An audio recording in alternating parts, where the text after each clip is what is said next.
Hi folks, this is Tom on Mirror Dinghy Restoration.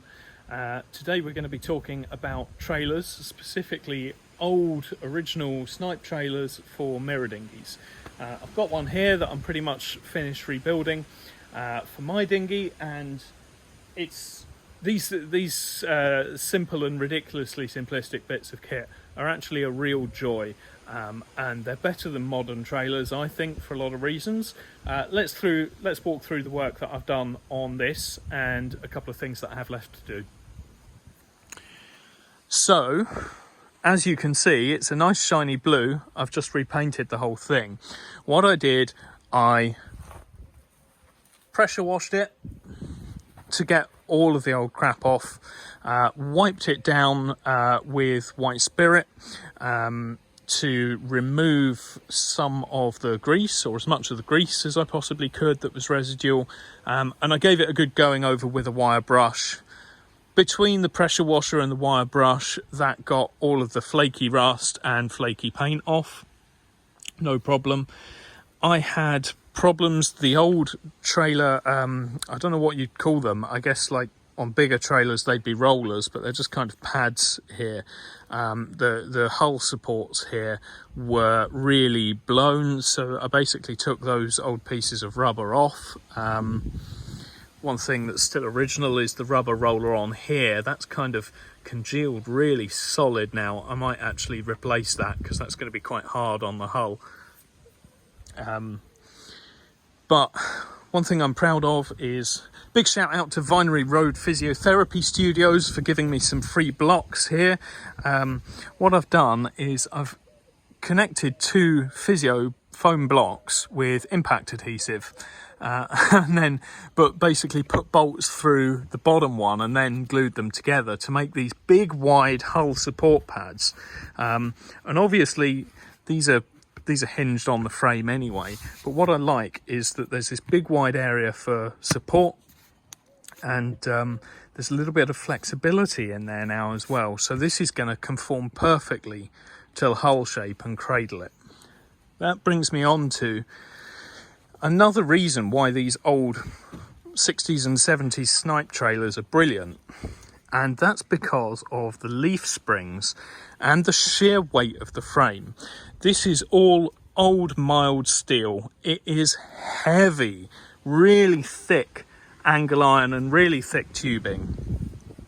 And these leaf springs take all of that. So what happens is you have a lot of inertia in the trailer, and the leaf springs will absorb everything from the road, so the trailer remains quite smooth and the dinghy doesn't get bumped around. That's really important. Mirror dinghies, especially older ones, have quite thin hulls.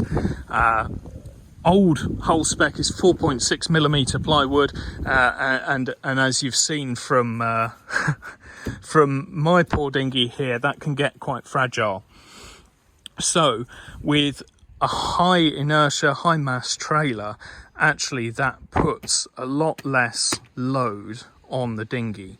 So if you absolutely can, buy a second-hand old Snipe trailer off the internet. You can get them very cheaply. That's much better than buying modern new aluminium ones, especially if they don't have like these big leaf springs there. What else have I done? I showed you in my last video kind of situation on the dinghy, and I've exposed a little bit more here, an area where there's been a patch because the hull got stove in during recovery. And that's because of this. This had like a little rubber block on it, which was just holding the keel of the dinghy, so it was a 3-point support.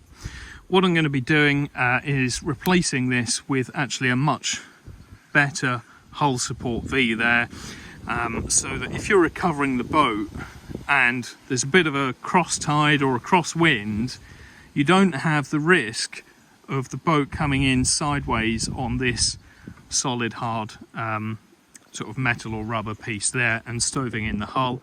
So that's going to be good in the future. Everything else was just simple.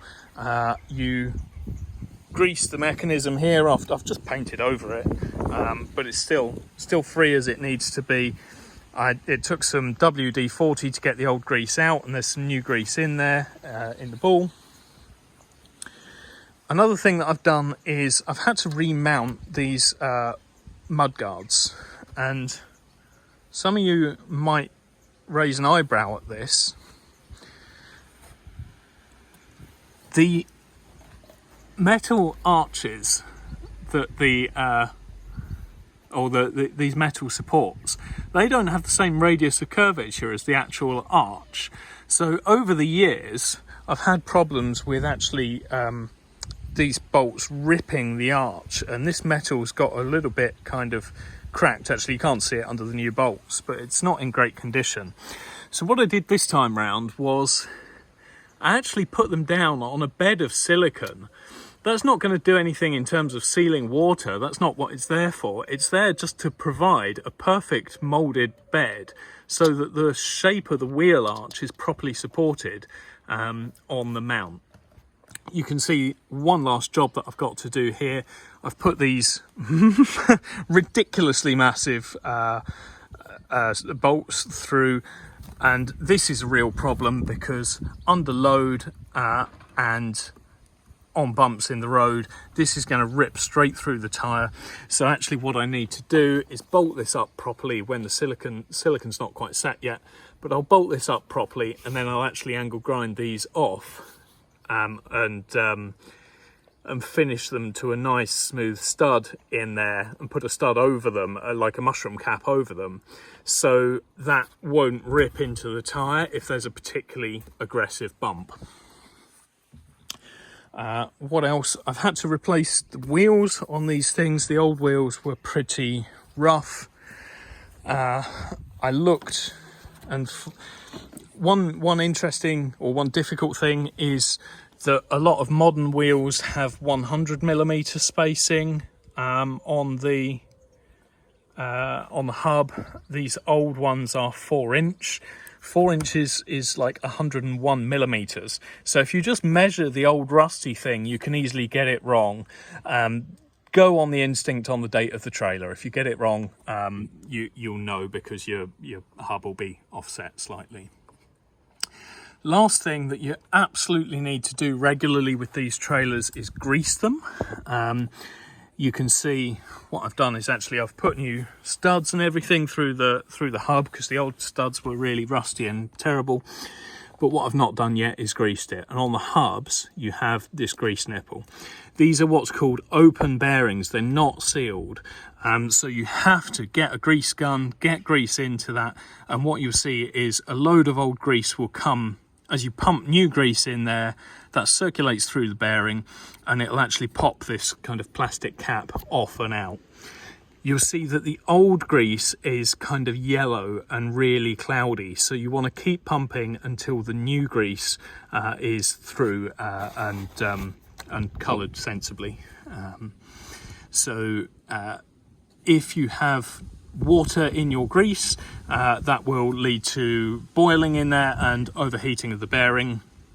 So always do that, especially after dunking this in the water, because I put this in seawater occasionally. So what I like to do after launching and recovering in seawater is actually give this a good hose over and actually a good new set of grease in there. So I keep a grease gun in the car when I'm towing.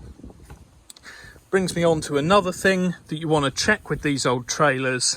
This one's actually fine, but if I move laterally, you want to be sure that all of that motion is actually on the spring. I'm just wobbling the tyre from side to side. If there's any play in that bearing at all, it is shot. And you can do an additional bit of a test. If you drive 20 minutes down the road and then put your fingers on the hub, it should not be hot. If it's hot, you are going to have a grease fire and your bearing is shot. You need to take that to a trailer repair company to sort the bearings. Other than that, you're away. And good luck trailing your new mirror.